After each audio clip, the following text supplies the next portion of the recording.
लोग आरोप लगा रहे थे जब अखिलेश जी पुल का उद्घाटन करने आए थे तो मंदिर कपाट बंद करा दिया गया था। ऐसा कुछ नहीं है। ये देखिए, मैंने आपसे कहा कि दर्शन भी करने नहीं दिया गया उनको, दर्शन भी करने नहीं गए थे वो कामाख्या भवानी दर्शन। नहीं, मैं इतना कहूंगा वो दुर्भाग्यपूर्ण था। कसीदे पढ़ने लायक उनके पास कुछ है भी नहीं। इसमें कोई दो राय नहीं कि समाजवादी पार्टी से ही विधायक होने का उनको पहली बार सौभाग्य मिला और समाजवादी पार्टी के जिला अध्यक्ष भी रहे। और ये जो मैं कह रहा हूँ आपसे भ्रष्टाचार की बात, मैं तो इतना आपसे अनुरोध करूंगा कि रुदौली विधानसभा क्षेत्र के किसी भी स्थान पर, किसी भी जगह पर यदि आप चले जाएं और जाकर के पूछ लें कि इस क्षेत्र के विधायक कितने ईमानदार हैं, उसका आपको उत्तर मिल जाएगा। कि आरोप था पर कि जब आप बीएसपी में शामिल हुए, जहां पर मैं खड़ा हूं इसी बिल्डिंग के अंदर आपके समर्थकों के द्वारा मुलायम सिंह यादव जी के पोस्टरों के साथ अभद्रता की गई, कितनी सच्चाई इन बातों में? रामचंद्र यादव जी से कैसे संबंध है, कैसे नेता हैं आपकी नज़र में वो? देखिए, मैं इतना जानता हूं कि भारतीय जनता पार्टी का जो सिस्टम है वो पूरा का पूरा एक भ्रष्ट सिस्टम है और उस भ्रष्ट सिस्टम के वो बहुत बड़े ध्वजाधोरक हैं। और उन्होंने इतने बड़े पैमाने पे इस विधानसभा क्षेत्र में भ्रष्टाचार किया है कि जिसको बता पाना, और मुझे लगता है कि अब आम जनमानस भी इस बात को समझ चुके हैं। आज हमारे साथ हमारे पॉडकास्ट में नए मेहमान अयोध्या के रुदौली से ऐसी शख्सियत मेरे साथ आज जुड़ने जा रहे हैं जिन्होंने 2002 से 2007 तक और 2007 से 2012 तक रुदौली विधानसभा में एक विधायक के रूप में काम किया और लोगों के बीच में एक नया आयाम में स्थापित किया। इनके बारे में बहुत कुछ कहा जाता है, वो सीधे इन्हीं से सुनेंगे। हमारे साथ आज अब्बास अली जैदी जी हैं जो हमेशा सबसे लोकप्रिय रहते हैं लोगों के बीच में, और आज कम समय है लेकिन पहुंचना पड़ा। स्वागत है आपका। बहुत बहुत धन्यवाद। शिवपाल जी का कार्यक्रम आपने कार्यक्रम चल रहा है, आप यहाँ पर मौजूद हैं क्योंकि वो भी एक जिम्मेदारी थी और आज आपका टाइम था हमारे साथ। जी बिल्कुल, नहीं बिल्कुल, मैं धन्यवाद दूंगा आपको और आपके सम्मानित चैनल और आपके प्रयासों को। आपके साथ बैठने का सौभाग्य मिला, आपके साथ बात करने का सौभाग्य मिला और कार्यक्रम की जो भी तैयारियां हम लोगों ने करनी थी वो ऑलरेडी की हुई हैं और आपके बाद फिर हम सीधे उसी कार्यक्रम में ही जाएंगे। अच्छा। पहले तो आपका स्वागत। आप घर आ रहे थे, रास्ता बड़ा सकरा है। देखिए, रुदौली का एक जो मेन एक्सेस है वो सभी के सभी स्टेट हाईवेज से जुड़ता है, परंतु रुदौली अंदर क्योंकि नगर पालिका परिषद रहा और रुदौली बड़ी घनी आबादी का है, तो रुदौली के मेन जो मुख्य मार्ग हैं क्योंकि वो नगर पालिका में आते हैं, वो पीडब्ल्यूडी में नहीं आते हैं, तो नगर पालिका के मानक के अनुसार ही वो बने हैं। तो कुछ रास्तों पर उनके चौड़ीकरण करने की आवश्यकता है, परंतु मुझे लगता है कि वो प्राथमिकता पे वर्तमान सरकार के नहीं था। तो कभी हम लोगों को अवसर मिला तो निश्चित तौर पर उनको चौड़ा किया जाएगा। और स्टेट हाईवे के बाद जब आप रुदौली एंटर करेंगे तो एकदम से वो फील एलियन वाली नहीं आनी चाहिए कि हम किसी बड़े स्थान से छोटे स्थान पर जा रहे हैं। रुदौली बहुत बड़ा है, हर महत्व से, राजनीतिक तौर पर, व्यवसायिक दृष्टिकोण से, धार्मिक दृष्टिकोण से रुदौली की एक अलग महत्व है पूरे उत्तर प्रदेश में। 2002 में जब आप पहली बार विधायक बने, समाजवादी पार्टी गवर्नमेंट थी, फिर आप 7 में जब विधायक बने बीएसपी की गवर्नमेंट थी, तब भी आपका वहाँ पर दबदबा या कहें फिर आपका जलवा कायम था। 2012 में क्या हुआ? सरकार आपकी लेकिन विधायक आप नहीं थे। 2012 एक चुनाव था जिसमें कुछ ऐसी राजनीतिक परिस्थितियां बनी कि चुनाव अच्छा था, लोगों ने मदद भी किया और इत्तेफाक था कि मुझको 60,271 वोट मिला और भारतीय जनता पार्टी को 60,900 कुछ वोट मिला। तो एक इत्तेफाक था, चुनाव का दृष्टिकोण है, हार और जीत दोनों होती है चुनाव में। और मैं समझता हूं कि काम करने के लिए पद या कुर्सी की ज़रूरत नहीं है, सौभाग्य था कि आदरणीय अखिलेश यादव जी के नेतृत्व में सरकार बनी।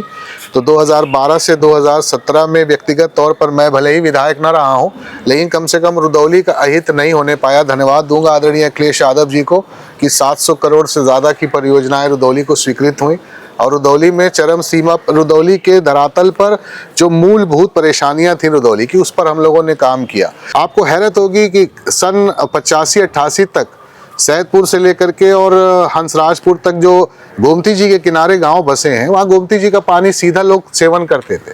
तो हम लोगों ने बड़े पैमाने पर मैंने कोशिश किया और बड़े पैमानों पर हैंडपम्प्स को स्थापित किया। और ये सौभाग्य देखिए कि 25 वर्ष से ज़्यादा गुजर जाने के बाद अधिकांश हैंडपंप आज भी चल रहे हैं।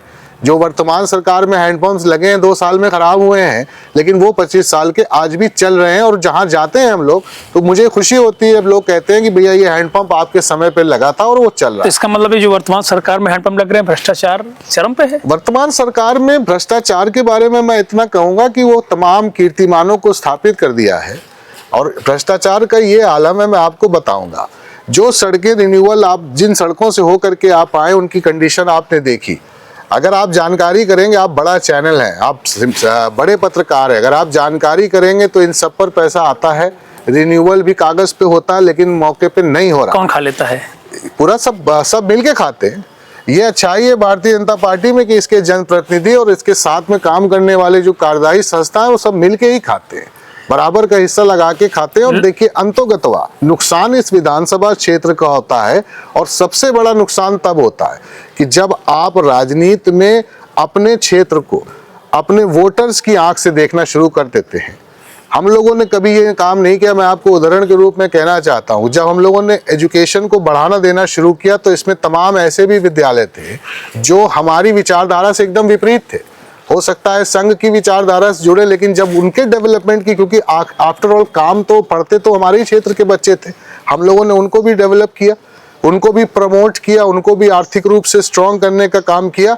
जनप्रतिनिधि का दायित्व होता है कि उसको सारी चीजों से ऊपर उठ करके क्षेत्र को अपना क्षेत्र समझ करके सभी जगहों पे काम करना चाहिए। आपने कही दिया, चुनाव की शुरुआत आप कामाख्या धाम मंदिर में दर्शन करने से करते, दर्शन कर ही वहाँ शुरुआत करते हैं। आप मस्जिद नहीं जाते हैं, आप किसी दरगाह पे नहीं जाते हैं, ऐसा क्यों? नहीं, मैं अपने घर से निकल करके हजरत अब्बास अलैहिस्सलाम की दरगाह पे, हजरत मखदूम साहब के यहाँ, देव काली भवानी पे, श्री हनुमान किला पे और माँ के मक्का धाम, सभी जगहों पे जाता हूँ। एक आपके हाथ में धागा है, रेड कलर का धागा है, लोग कहते कलावा है, तो ये आप पहन के चलते हैं, आपके समाज के लोग टोकते नहीं? नहीं, ऐसा कुछ भी नहीं है। रुदौली विधानसभा क्षेत्र और अधिकांश जो हमारा देश है वो अपनी मान्यताओं से, अपनी परंपराओं से बहुत गौरवान्वित महसूस करता है।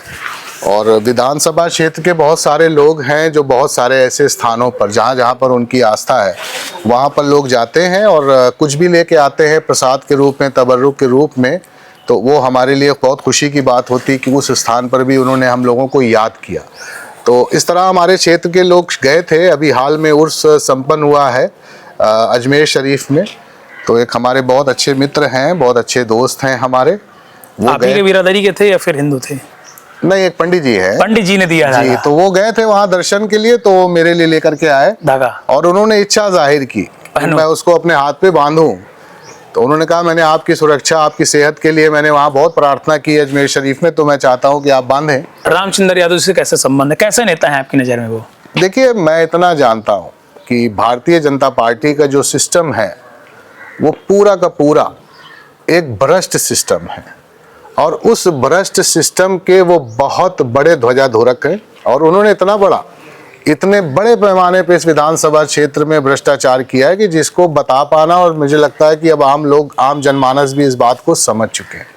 आज जो कुछ भी इस विधानसभा क्षेत्र के जनता के ऊपर आर्थिक दंड हो जा रहा है, क्या ये जिम्मेदारी और दायित्व एक विधायक होने के नाते? विकास भी तो उन्होंने किया है काफी इस विधानसभा का। प्रश्न ये है कि आप विकास किसे कहते हैं?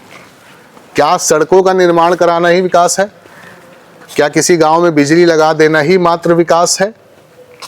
आप किसी की जमीन पर अगर कब्जा हो रहा है और वो व्यक्ति अपना कमजोर होने के नाते या सामाजिक आर्थिक रूप से कमजोर होने के नाते उसकी रक्षा नहीं कर पा रहा, तो क्या ये जनप्रतिनिधि की जिम्मेदारी नहीं है कि उसके साथ खड़ा हो? वो विकास की श्रेणी में नहीं आता? स्वयं ईमानदार रहना, क्या ये विकास की श्रेणी में नहीं आता?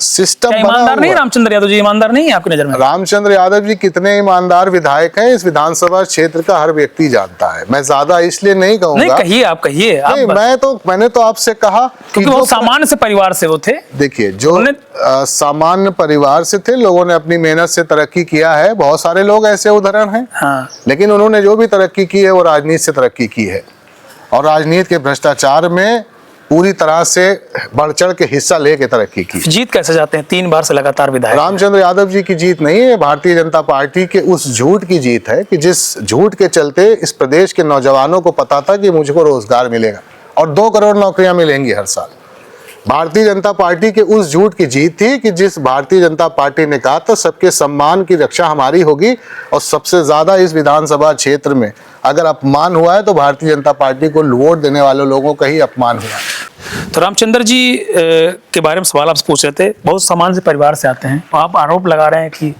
भ्रष्टाचार के जनक हैं यहाँ के रुदौली के, और लगातार जो उनके द्वारा काम किया जा रहा है, रोड या नाली बनवा, रोड या फिर बिजली लगवा देना या बिजली गांव में दे देना, यही विकास नहीं होता है।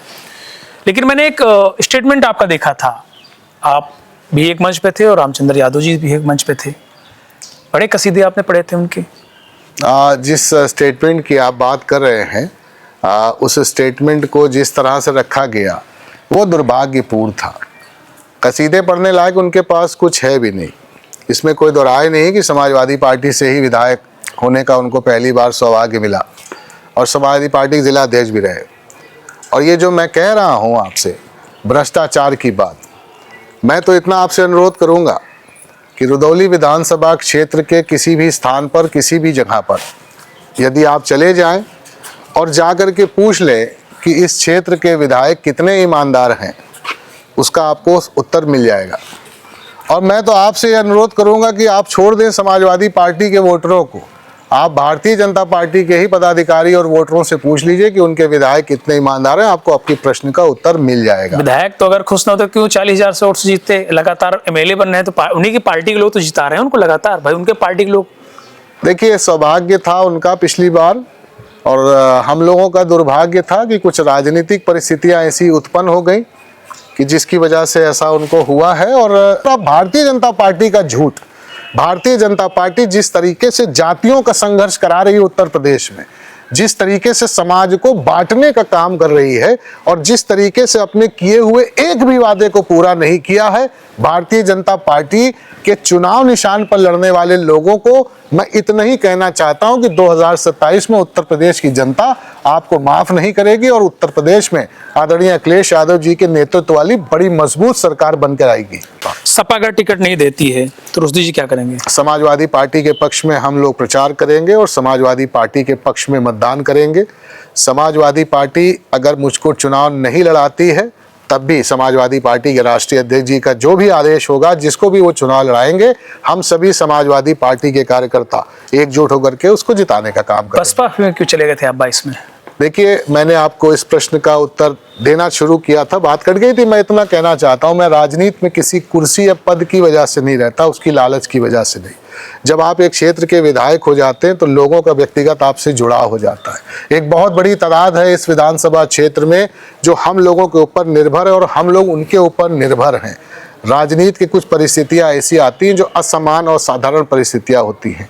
ऐसा परिवार कि जिसमें आप 30 साल से लगातार मेहनत कर रहे हो, संघर्ष कर रहे हो, उस परिवार से जिस समय सामंजस्य टूटता है तो एक निर्णय आपको लेना होता है। वो निर्णय आपको इस क्षेत्र को जहन में रख करके लेना होता है। निर्णय सही था हम लोगों ने, मैं इतना कहूँगा कि जब हम लोग एक समूह है, एक संगठन है और इस क्षेत्र की आवाम हो या हम लोगों के कार्यकर्ता गण हो, उनके साथ बैठ करके जो कुछ भी आया था, एक सामूहिक निर्णय आया था, उस निर्णय पे हम लोग खड़े थे। कि आरोप था आप पर कि जब आप बीएसपी में शामिल हुए, जहां पर मैं खड़ा हूं इसी बिल्डिंग के अंदर, आपके समर्थकों के द्वारा मुलायम सिंह यादव जी के पोस्टरों के साथ अभद्रता की गई, कितनी सच्चाई इन बातों में? देखिए मैं उपस्थित नहीं था और इस तरह की बातें मुझे उस समय तो नहीं बताई गई, लेकिन अब किसी न किसी राजनीतिक एजेंडा के चलते ये बातें सुनने में अब आने लगी हैं।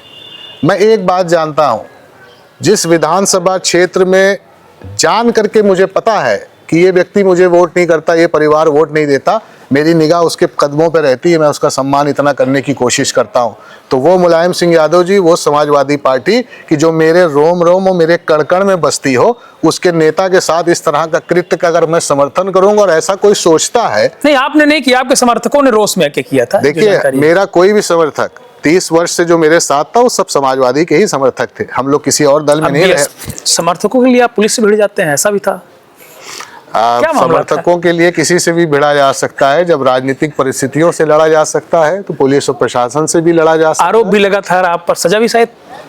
ठीक है, कोई फर्क नहीं होता है। अगर अपने साथी के मान सम्मान के लिए वो वर्कर जो अपने परिवार की और अपनी ज़रूरतों को किनारे करके आपके साथ समाजवादी पार्टी का झंडा ढो रहा है, समाजवादी पार्टी की सरकार बनाने के लिए रात दिन सहयोग कर रहा है, और समाजवादी पार्टी के जो वोटर समर्थक हैं उनके लिए लड़ाई लड़ रहा है, अगर उसके लिए एक नहीं 10 बार जेल जाना पड़ेगा, 100 मुकदमे लिखाने पड़ेंगे, कोई फर्क नहीं। आपका योगी जी, अखिलेश जी के बारे में तो उन्होंने बताया, योगी जी को कैसे देखते हैं, कैसे मुख्यमंत्री कार्यकाल उनका कैसा रहा? उनके पार्टी के नेताओं के और उनके जो शीर्ष नेतृत्व है उसके हिसाब से तो वो उनको अच्छा मुख्यमंत्री नहीं मानते हैं। आप बताइए, हम उनकी तरफ से नहीं बता रहे हैं। मैं तो इतना जानता हूं कि ये उत्तर प्रदेश का दुर्भाग्य है। अच्छा, उत्तर प्रदेश का दुर्भाग्य है कि योगी जी की सरकार है उत्तर प्रदेश में, क्योंकि अगर ये सौभाग्य था, बड़ा बहुमत मिला था, अगर इसको चाहते तो इस्तेमाल कर सकते, लेकिन व्यक्तिगत राजनीतिक एजेंडा के चलते जो काम हो रहे हैं उत्तर प्रदेश में, या जिस तरीके से उत्तर प्रदेश की हर तहसील में और ज़्यादातर थानों में और ज़्यादातर सरकारी महकमों में जिस तरीके से आम जनता की लूट हो रही है, आम जनता की जेब पे जिस तरीके से आर्थिक भार पड़ रहा है, उसको रोक पाने के सबसे असफल मुख्यमंत्री हैं वो। लोग आरोप लगा रहे थे जब अखिलेश जी पुल का उद्घाटन करने आए थे तो मंदिर का कपाट बंद करा दिया गया था। ऐसा कुछ नहीं है। ये देखिए, मैंने आपसे कहा कि दर्शन भी करने नहीं दिया गया उनको, दर्शन भी करने नहीं गए थे वो कामाख्या भवानी दर्शन। नहीं, मैं इतना कहूँगा कि सुरक्षा, क्योंकि आपने अगर देखा हो तो वो परिसर, वहाँ पर स्थान बहुत कम है, और माननीय मुख्यमंत्री जी की सुरक्षा भी आप जान रहे हैं, और उसी परिसर के सामने कई अंगों पर कई कार्यक्रम थे। बच्चियों को सम्मानित करने का अलग कार्यक्रम था, अस्पताल का आप कह उद्घाटन सकते थे करना ना, था। आप बराबर कामाख्या धाम जाते थे तो आप तो कह सकते थे कि दर्शन कर लीजिए। माननीय अखिलेश यादव जी धरती पुत्र स्वर्गीय मुलायम सिंह यादव जी के पुत्र हैं, और धर्म के मामले में आदरणीय नेताजी के परिवार जैसा परिवार पूरे देश में नहीं है। वो बहुत धार्मिक परिवार है। अयोध्या फिर क्यों वो तो पहले ही बता चुके हैं, बहुत बड़े भव्य मंदिर का निर्माण उन्होंने बीड़ा उठाया हुआ है और वो कर रहे हैं। उन्होंने कहा हमारा मंदिर जैसे ही निर्मित हो जाएगा हम प्रभु श्री राम के दर्शन के लिए आएंगे। तो इतनी देर क्यों? कोशिश हो रही, बहुत भव्य मंदिर है, कभी समय निकालिए, आप चलिए हमारे साथ। देखा है मैंने, मंदिर देखा है। तो रुश्दी जी थे, इनसे हमने खास बातचीत की। इन्होंने हमारे जितने भी सवाल थे उनका जवाब अपने बेबाक अंदाज में, अपने ही तरीके में दिया, यानी न ज्यादा तेवर में, नम्र भाषा में। और यहाँ के कई जो काम थे इन्होंने गिनाए। हमने पूछा भी कि भाई आपको समाजवादी पार्टी टिकट क्यों दे, तो उन्होंने अपने कई कारण गिनाए। हमारा और रुश्दी जी का ये पॉडकास्ट कैसा लगा, और जिस तरह से रुश्दी जी ने विधानसभा रुदौली की उन बातों को आप लोगों के सामने रखा है, क्या लग रहा है कि वाकई इनकी बातों में कितनी सच्चाई है? कुछ कड़वे सवाल थे, कुछ अच्छे सवाल थे, मिला जुला ये पॉडकास्ट था और हमने इनसे खास बातचीत की। अब आप बताइए कि आपकी नज़र में समाजवादी पार्टी के लिए, अगर रुश्दी जी ने कहा कि भाई, इन्होंने तो कहा कि मुझे अगर यहाँ से मौका मिलता मैं करूंगा, कौन बेहतर नेता हो सकता है या कौन बेहतर प्रत्याशी हो सकता है?